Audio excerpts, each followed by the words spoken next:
Nagbabala ang Philippine National Police sa publiko laban sa pagpapakalat ng mga maling impormasyon o fake news sa social media at iba pang online platforms. Paalala ng PNP na ang pagpapakalat ng mga hindi beripikadong balita ay maaaring magdulot ng kalituhan, takot at pagkasira ng reputasyon ng mga individual o institusyon.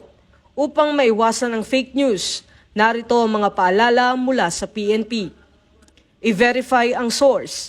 Siguraduhin galing sa opisyal na PNP pages, government agencies o lehitimong media organizations ang balitang inyong ibinabahagi. Hindi lahat ng viral ay totoo. Maging maingat sa mga larawan at videos na lumalaganap online.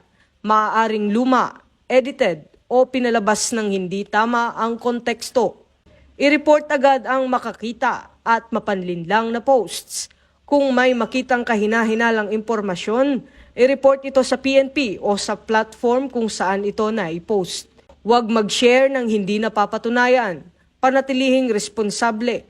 Think before you click. Ang maling impormasyon ay maaaring magdulot ng panik, takot at kaguluhan.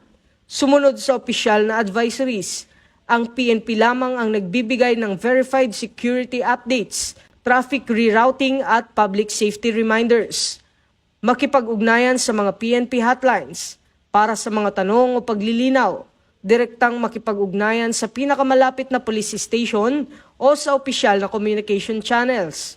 Sa panahon ng mabilis na pagpapakalat ng impormasyon, ang pinakamabisang sandata ay ang pagiging mapanuri. Sama-sama nating labanan ng fake news upang mapanatili ang kapayapaan, kaayusan at kaligtasan sa buong komunidad.